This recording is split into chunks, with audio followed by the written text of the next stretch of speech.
আসসালামু আলাইকুম, সবাই কেমন আছেন? আজকে আমি আপনাদেরকে দেখাবো জলপাইয়ের টক আচার। এই আচারটা আপনারা কোনো রকম রোদে শুকানো ছাড়াই তৈরি করতে পারবেন। এখানে আমি আধা কেজি জলপাই এভাবে ছুরি দিয়ে কেচে নিয়েছি। এখন মশলার জন্য আমি এখানে নেব 2 চামচ পাঁচফোড়ন। পাঁচফোড়নটা আমি একটু ভেজে মিহি করে গুঁড়া করে নিব। এখানে দিলাম 1 কাপ সরিষার তেল। যেহেতু এটা আমাদের তেলে ভিজানো আচার হবে, তাই তেলের পরিমাণটা বেশি হবে। আমি জলপাইগুলো এই তেলে ভেজে আচারটা তৈরি করব। তেলটা একটু গরম হয়ে গেলে এখানে আমি দিয়ে দিব 1 চামচ রসুন বাটা আর 1 চামচ সরিষা বাটা। আপনারা যে কোনো সরিষায় ব্যবহার করতে পারেন। এখানে আমি হলুদ সরিষাটা ব্যবহার করেছি। চুলার জাল কম রেখে এখন আমি এই সরিষা আর রসুন বাটাটা একটু ভেজে নেব।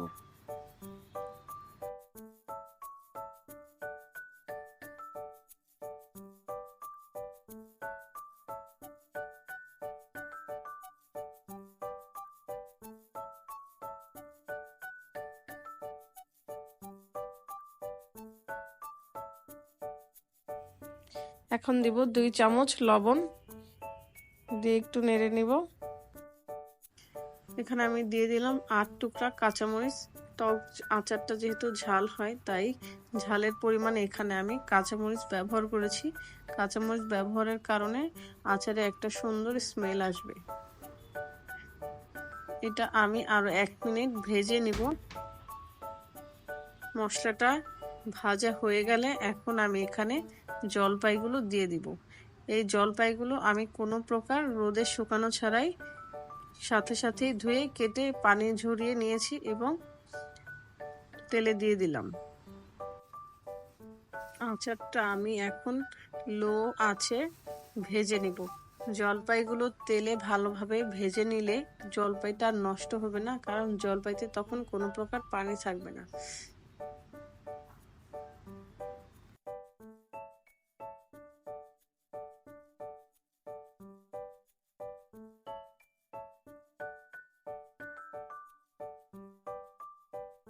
এখন আমি এখানে দিয়ে দিলাম 1 চামচ লাল মরিচের গুঁড়া এবং হাফ চামচ হলুদের গুঁড়া।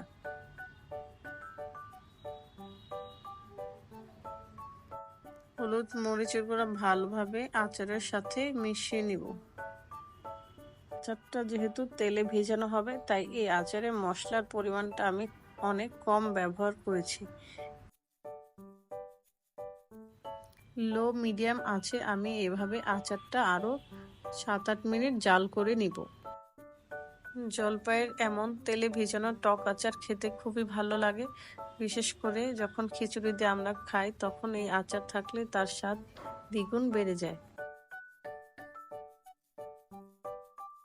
পাঁচফোড়নের গুঁড়াগুলো আস্তে করে দিয়ে দিব।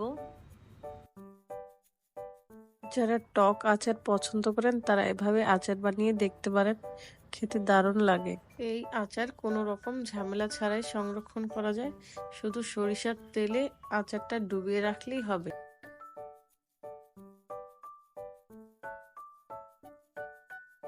আরো 2 মিনিট আচার জাল করে নিলাম। এখন আমার জলপাইগুলো সিদ্ধ হয়ে গেছে। দেখুন আমার আচারটা প্রায় তৈরি হয়ে গেছে। এখন আমি আচারের চুলাটা বন্ধ করে আচারটা ঠান্ডা করে নিব। ঠান্ডা হয়ে গেলে আচারগুলো জারে সংরক্ষণ করার জন্য নিব। এখানে আমি প্রথমে আচারগুলো নিব এবং এর উপর দিয়ে পরে তেল দিয়ে দিব।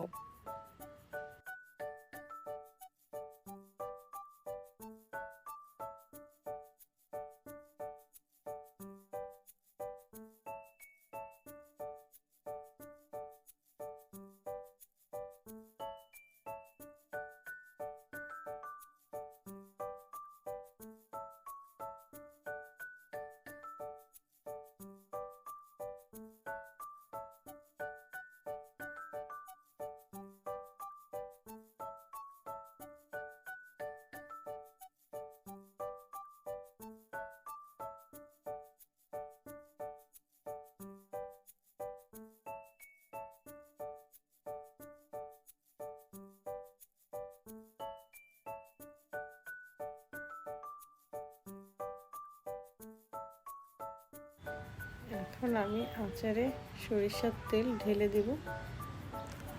এইভাবে তেল দিয়ে আপনারা আচারটা ডুবিয়ে দিবেন, তাহলে আর আচার কখনোই নষ্ট হবে না।